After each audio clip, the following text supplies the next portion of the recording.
Hey, it's JC. Welcome to Urban Knife Guy, where we explore the urban lifestyle and jungle survival. This is really exciting because this is my very first Nepalese kukri, and this is the Gurkha Jungle Khukuri issued by the Singapore Police Force Gurkha Contingent. First, if you watch this channel regularly but have not subscribed, please do so to help the channel out. And if you'd like to support the channel even more, do check out my shop links in the pinned comment or description below. You can even join as a channel member. Thanks a lot. I've seen quite a few bushcraft channels promote the use of a kukri for bushcraft. As you know, if you follow the channel, I'm a parang guy. I've got bunch of parangs, and I do believe the parang is a great 1-2 option for the jungle. Of course, generally I do carry a 3-knife system, but if one were to carry a 1-2 option, the parang would work very well. So the kukri is similar in the sense that it also can be designed as a 1-2 option if you want, or it's a big knife for the jungle environment. And this was made in Nepal specifically for the Singapore Police Force Gurkha Contingent, which is considered one of the more elite urban police units in Singapore. And as a Singaporean, I thought I should get this particular model for my jungle use and just to try it out. So this is the official issue. There is a parade edition, which I think is a bit more polished and posh and just parade ready, right? So looks more pretty. This one really is for training, special assignments, and I believe this is the one that they actually carry when they get deployed, especially in the jungle environment.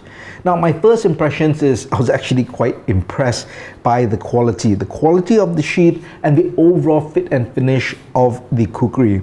Generally, when you think of army issued or government issued equipment, they don't tend to be, the best, but this really I felt was pretty good, and I was quite impressed. So the leather sheath in itself, very sturdy, single belt loop, very thick, holds its shape. There's this brass cap here as well, and if you can deploy it quite easily. That's the kukri sticking onto the sheath. That's a quick look at how it is. What's impressed is also the two smaller knives, the Karda and the Chakmak, which are here. So this is the Chakmak, which is a sharpener. It's the smallest blade, although it's not really a blade because it's not very sharp, but it is sharp enough to strike a ferro rod, and it's designed to hone the blade edge as well. So this is hardened to a higher HRC. This is the Karda, which is a small knife, convex grind, very sharp, good for small tasks. So in a sense, you have a 3-knife system built into this sheath, which is pretty nice. Well, let's have a look at the kukri itself. Very nice fit and finish, as I mentioned. Wooden handle, and of course the kukri style blade. What I found that I like, now I have another kukri, but that's more of a war hanger. It's a full tang kukri. Overly heavy, overbuilt, and just not practical to use. This I was very pleasantly surprised. It is very nimble. I can see how it would work with slashing, with chopping. It is sharp. Now, it wasn't razor sharp coming out of the box, but all I did was pass it through a stone several times and stropped it, and it's really sharp. So it's paper cutting sharp. This blade steel is 5160, so it's high carbon steel. It can rust, but it's got lots of intricate pattern. They call this a semi-convex grind. I guess you can call it a Scandi grind. It's kind of there is a saber grind, but with that convex edge. They call it semi-convex, you can call it a Scandi grind, I guess. It's got a closed loop.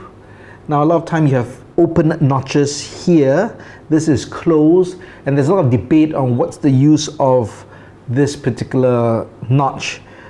I'm not sure, I won't get into it, but obviously to me, this designer's into Pac-Man, so he put that in.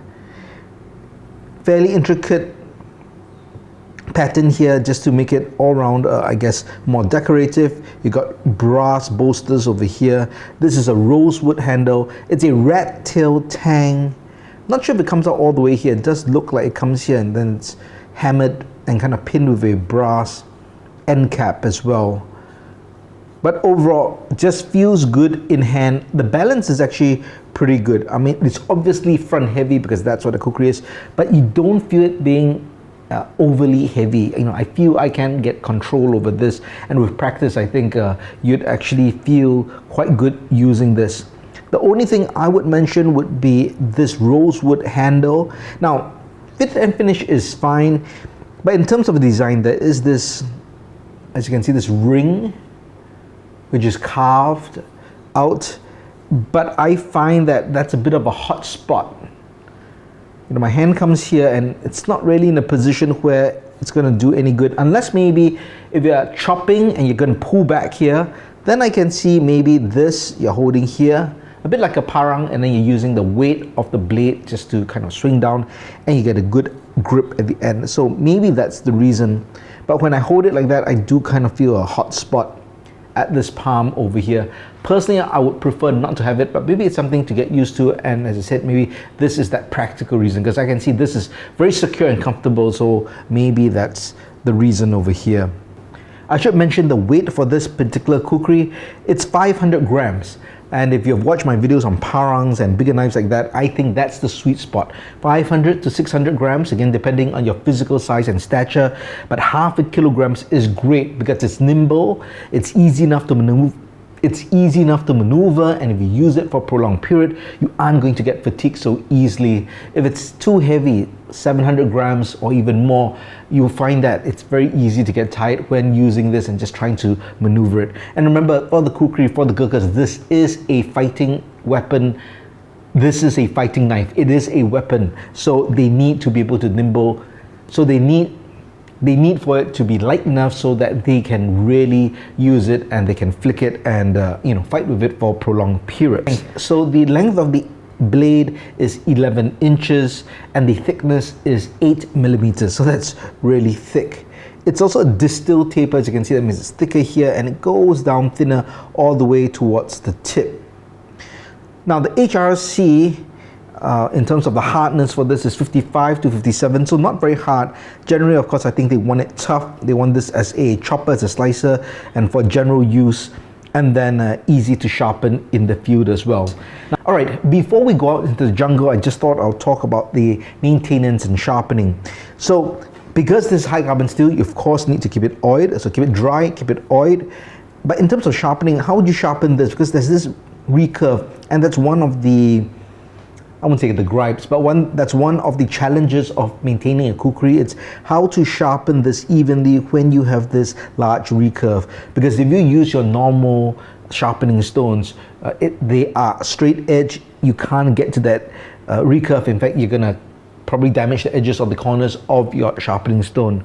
So what can you do? Well, let's talk about going into the field. So you have several options in terms of stones. You can get small stones like this. Notice this one has a kind of a semicircle and it's slope. So this allows you then to sharpen even that recurve. Now this is a smaller stone, maybe more convenient to bring out. Now all these are very coarse, but they can do the work. So depending on I guess how much weight and bulk you want to take, you can choose between these two. Now I should mention, remember, you do have that Chakmak over here.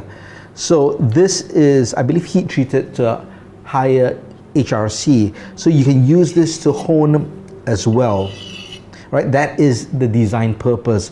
So you can do this, I think, to get out any burrs if there is, and then if you want to do final work, you can use one of these stones. You can also get a sharpening device like this kind of a Lansky pocket sharpener. You can use that ceramic surface. You also have this diamond rod over here, so that can be used almost just like the Chakmak to kind of hone out your blade. I wouldn't recommend you use any of these pull-through sharpeners, but that's a possibility.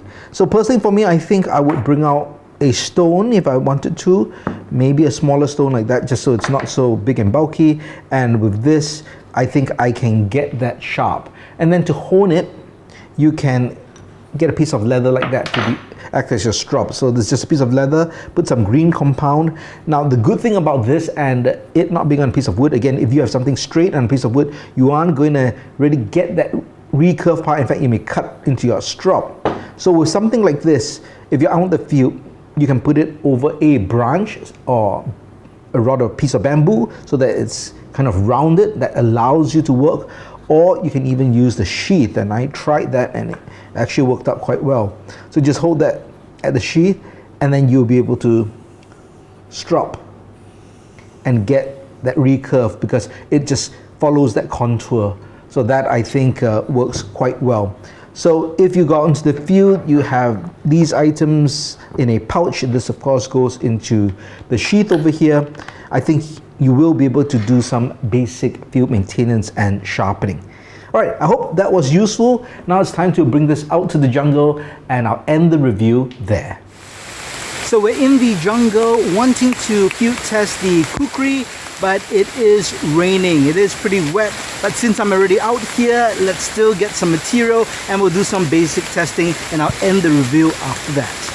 So we're here on the stump. I just wanted to show you the carrying method that I did when I came out. So if you carry this on your belt, you have to wear it cross draw, but just the way my belt is set up, if I did cross draw it, I would have to change the configuration. I didn't want to do that. So what I did was added the plastic carabiner and added a tactical sling, and this is now slung. And I've shown this for other parangs as well. It's one of my default systems, as well as carrying on my belt on a grimlock.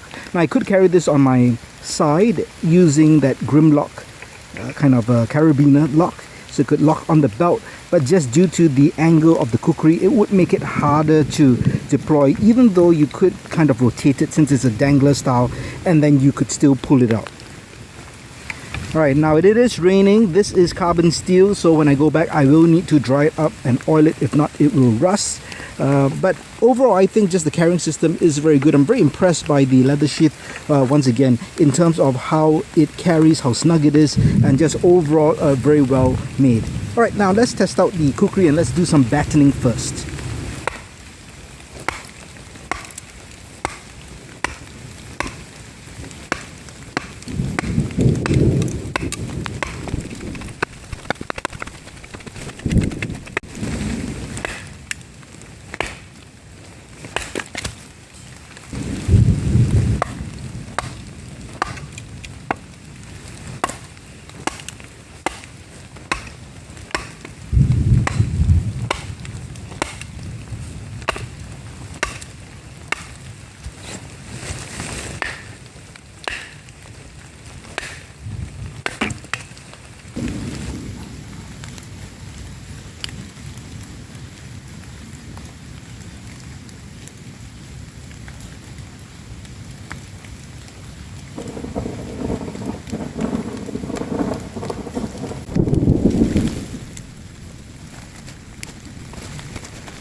So the feather sticking is not really working out for this particular piece of wood because the grain is just not straight enough. I probably could with a lot of effort, but I'm going to switch to another piece of wood and see how that goes.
we're really getting rained out. So let's end the review here. Done a bit of work.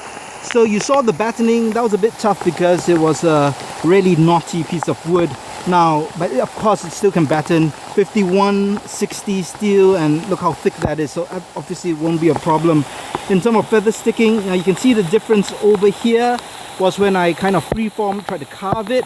I would say it's a bit thick, but once I did the pullback method with the blade in the stump, you can see how much finer that was. And if it wasn't soaking wet, this would probably catch fire. So quite good in fine work as well. Now in terms of clearing and chopping, it works very well as well because it is so front heavy. Now you have to get used to the handle, a bit different than a parang, but I would say the butt really helps to secure that in. I mentioned this ring in the design previously. I would still prefer it not to be there, and if I were to use this for long-term use, I would definitely, I think, Dremel and sand it down. But in terms of cutting through, just get used to it, but definitely effective cutting through, whether you're clearing and then you're chopping. Now I didn't get a chance to test out the small knives. I'm sure there'll be no problem with just general small tasks, right? Nothing big. Mainly you could do feather sticks, but as you can see, I could really get nice curls with this doing the pull through method. Well, that's it for now. I think this is a good tool if you're into kukris, you like that style over, let's say, a parang or machete. I can definitely see a made in Nepal kukri in a traditional form like that and well made can be a very effective tool and can be very nice to bring out as well, especially if you're more a traditionalist in the tools you like to bring out. And if you like to match this with a fixed blade with a nice wooden handle, I can totally see that coming together. And it can do general work, right, in heavy duty work, a bit finer work as well. Now you could probably use it like a knife or just a regular fixed blade for smaller tasks, but I personally think just due to the weight distribution and the shape, you're better off just using a fixed blade, and that's why you have a companion. Well, that's my thoughts on this kukri. This is the Singapore Gurkha Contingent edition, the Jungle edition specifically. Well, let me know your thoughts on this kukri or kukris in general and what you think, how they fare for bushcraft. Let me know your thoughts in the comments below. If you liked the video, please give it a thumbs up, and if you like the content in general, please subscribe to the channel and hit that notification bell. Thanks for watching. Talk to you soon.